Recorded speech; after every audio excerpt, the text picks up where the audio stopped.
எல்லாமே வந்து பார்த்தீங்கன்னாக்கா ஆட்டோமேட்டிக்காகவே ஒரு 70% பிரைட்னஸ்க்கு அதுவே சேஞ்ச் ஓவர் ஆகிடும்.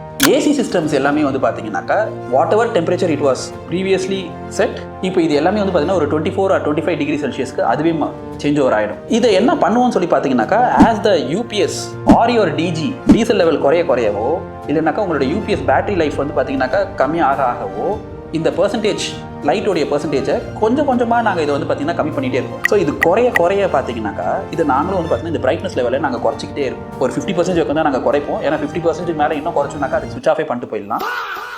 ஸோ அதனால் இந்த மாதிரியான ஒரு optimisation not only in lighting, HVACலேயும் வந்து பார்த்தீங்கன்னாக்கா ஸ்டார்டிங்கில் நீங்கள் ப்ரீசெட் டெம்பரேச்சர் ஏதாவது ஒன்று வச்சுருப்பீங்க, ஏதோ செட் டெம்பரேச்சரில் நீங்கள் இப்போ ஆட்டோமேட்டிக்காக உங்களோட டிஜிலியோ யூபிஎஸ்ல ரன் ஆகுதுன்னு தெரிஞ்ச உடனே இது என்ன பண்ணணும்னு சொல்லி பார்த்தீங்கன்னாக்கா 23ல் செட் பண்ணி வைக்கும். கொஞ்சமாக 24, 25, 26 தென் ஆஃப்டர்வர்ட்ஸ் ஆட்டோமேட்டிக்காக ஸ்விட்ச் ஆஃபே ஆகிடும். ஸோ இதனால் என்ன ஆகும்னு சொல்லி பார்த்தீங்கன்னா இன்னைக்கு உங்களுடைய டிஜி லெவல் உங்களோட இப்போ 100% டீசல் லெவல் வச்சுக்கிட்டு உங்களால் வந்து 8 hours உங்களால் உங்களோட பில்டிங்கை ரன் பண்ண முடியும்னா இன்னைக்கு அதே 100% டீசலை வச்சுக்கிட்டு இன்னைக்கு ஈஸியாக நீங்கள் வந்து பார்த்தீங்கன்னா ஒரு 12 to 14 hours இன்னைக்கு நீங்கள் ரன் பண்ணிடலாம். ஒருவேளை யூபிஎஸ் ஒருவேளை உங்களுக்கு 3 hours தான் நீங்கள் இன்னைக்கு டிசைன் பண்ணி வச்சிருக்கீங்கன்னாக்கா அதே யூபிஎஸ்ஸை இன்னைக்கு ஒரு 5 hours ரன் பண்ணுற மாதிரியும் இன்னைக்கு வைக்க முடியும். ஸோ இந்த மாதிரியான ஸ்பெஷல் கேசஸ்லாம் வந்து பார்த்தீங்கன்னாக்கா உங்களுக்கு இன்டெலிஜென்ட்டாக ஒர்க் பண்ணுறதுக்கு don't hesitate to call us. I am Pradeep Kumar from Nakshatra automation. Thank you.